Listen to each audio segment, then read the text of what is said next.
एक नौकरानी अपने मालिक के घर में काम करती है। वो बहुत अच्छी नौकरानी थी। वो उसके पति नहीं था। वो जब उसकी मजदूरी देने की बारी आती तो मालिक टाल देता था। वो टाल देता तो उसके अंदर वो हृदय यही रहा होगा, देगा तो ठीक है। इतनी तंगी में भी ऐसे हृदय कैसे हो सकता है? तो उसका जो मालिक होता है उसकी मजदूरी को बहुत बार बदलता है, मोल भाव करता है। वो जब उसके तनख्वाह देने की बारी आती है तो कहती है मालिक पैसा दे दीजिए, ऐसा है कुछ। तो कहता है लो इतना। फिर अगले महीने कहता है लो इतना, और कम पे कम, कम पे कम। उस पे वो कुछ बोल ही नहीं पाती है, कुछ नहीं बोलती है।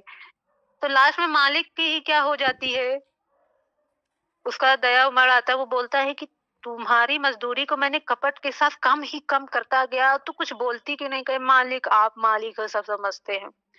तो उसने अपने नौकरानी को परखा इसी रीति से कि मेरे घर में काम करने वाला कितना सच्चा इंसान है।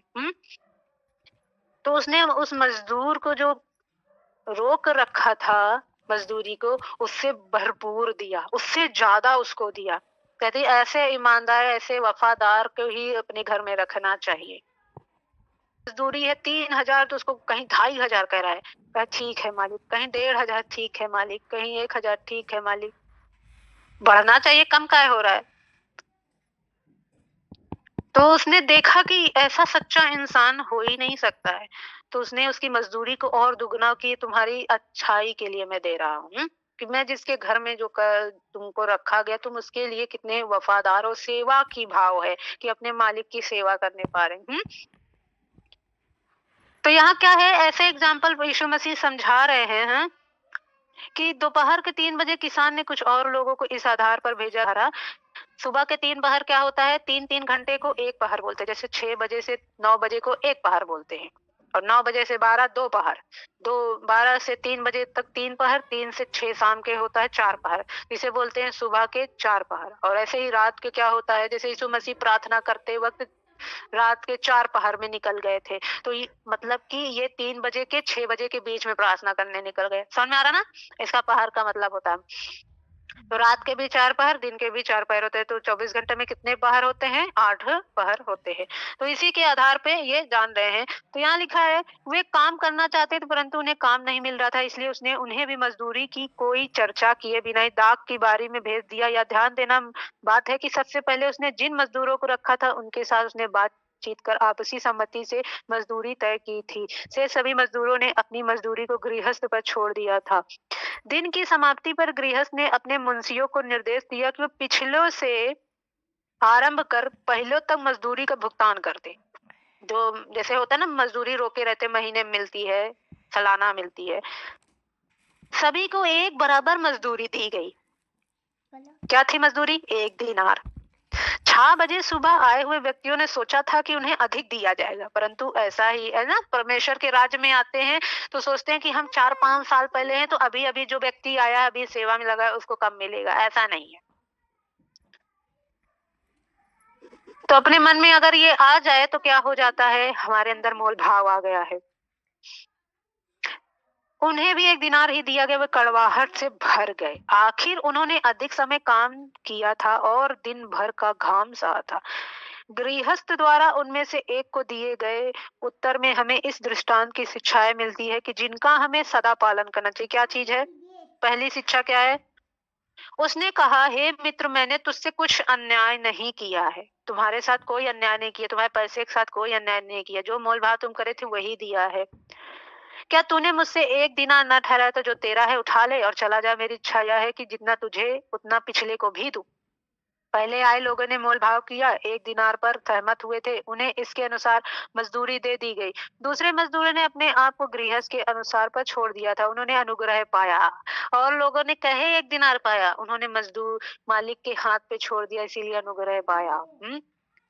जब हम जो काम करते हैं, हमारी भावना क्या होनी चाहिए? सेवा होनी चाहिए, ताकि हमारे ऊपर क्या आ जाए? अनुग्रह आ जाए। तो अनुग्रह हमें मेहनत कम करवाता है, वो चीज दिला देता है जिसके हम हकदार नहीं है। हालेलुया। जिसके हम काबिल नहीं है। बहुत से लोग आप देखेंगे, ये इतना पढ़ा लिखा नहीं, ये इतनी पढ़ी लिखी नहीं, इसको कैसे मिल सकता है? इसको इतना अच्छा कैसे मिल सकता है, उसको कैसे इतना अच्छा, अरे तुम जीवन भर उससे जलते ही रहो। हाँ, समझो ना क्यों मिला उसे, उसे अनुग्रह से मिला है, तुम्हें खुश होना चाहिए कि उस तुम्हारे बाप ने उसे दिया है। तो हमें उसकी इच्छा पर आनंद मनाना चाहिए कि वो अनुग्रह करने वाला ईश्वर है। हालेलुया। अगर यही चीज क्या करते, चलो मिल भी गया था, जो लोग सुबह 6 बजे आए थे उन्हें अपना इससे अतिरिक्त प्रतिफल जानना चाहिए था। उन्हें पैसे को प्रतिफल नहीं जानना चाहिए था। जो सुबह से आए थे, पहले से आए थे, उन्हें ये प्रतिफल मिलना चाहिए था कि मैं अपने अद्भुत स्वामी के साथ अधीन की, उन्हें ये प्रतिफल मानना चाहिए था। पैसे का प्रतिफल हमें नहीं मानना चाहिए, वो आशीष का प्रतिफल नहीं मानना चाहिए। हमें क्या प्रतिफल मानना चाहिए कि मुझे इस अद्भुत स्वामी के अधीन दिन भर काम करने का अवसर, सुअवसर मिला।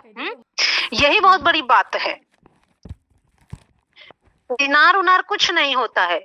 जब हम अधीन ये लाता है, उनको ये सोचना चाहिए कि हमें ये मौका मिला कि हम ऐसे स्वामी के अधीन काम कर रहे हैं जो अन्याय नहीं करता, इतना बुद्धिमान है, जो कि वचन कहता है बुद्धिमानी की संगति कर, तू भी बुद्धिमान हो जाएगा। समझ में आ रहा ना, तू भी आशीषित होगा, तू भी बरकत पाएगा। सीखना चाहिए, अधीन में रहना चाहिए। हमें ये प्रतिफल की अरे इतना कुछ किए, 1 रुपया नहीं हुआ, ये नहीं हुआ, वो शारीरिक वाला प्रतिफल ना ढूंढो, वो देगा खुदा, अनुग्रह में भी दे सकता है। वैसे ही सबसे ज्यादा ये कि हमें स्वर्ग के परमेश्वर के साथ मिलकर काम करने का मौका मिला। वो जो बुद्धि आ रही है, जो स्वर्ग से वचन आ रहा है, कितना मनोहर बात है। हालेलुया। हम अपने अगुए के अधीन होकर काम करें, क्या सीख पा रहे हैं खराई से कि कैसे हम चल सकते हैं आराम से, हम कर सकते हैं जो चीज नामुमकिन है। कम से कम कपट वाले मालिक के अधीन तो नहीं है कि हमें काम करने की इच्छा है और कहेगा नहीं तुम्हारी मजदूरी इतनी कम देंगे, अगर करना हो करो, नहीं तो जाओ निकल लो। वैसे लोग यही करते हैं ना। तो ऐसे क्या कहना कि हम बेकार थे फिर भी खुदा ने हमें लिया। सब कुछ वही तो दे रहा है, बुद्धि समझ वही सब तो दे रहा है। तो आइए हम उस खुदाबाद के धन्यवाद करें, अद्भुत परमेश्वर धन्यवाद करें कि उसने हमें अपने अधीन रखा है और भी आगे अधीन रखे। Hallelujah, hallelujah. आज के वचन के लिए परमेश्वर का धन्यवाद करें। धन्यवाद परमेश्वर, धन्यवाद यीशु, धन्यवाद, धन्यवाद राजाओं के राजा, धन्यवाद यीशु, धन्यवाद, धन्यवाद मेरे राजाओं के राजा। हम आपका धन्यवाद करते हैं मेरे परमेश्वर। हे पिता परमेश्वर, तेरी ये जो अधीनगी है परमेश्वर, जिसको जहां पर रखा है वो ऐसे ही परमेश्वर मनसे में रहे, ऐसे माइंडसेट के साथ रहे परमेश्वर। और पिता परमेश्वर, आपने भी जो हमें रखा है, हम भी तेरे अधीन रहे पिता परमेश्वर। आप सभी लोग ब्लेस है यीशु मसीह के नाम से। इस वचन को मैं यीशु के लहू में कवर करती हूँ। कोई अंधकार की शक्तियां इन वचनों को चुराने ना पाएंगी। हम आपका धन्यवाद करते हैं परमेश्वर।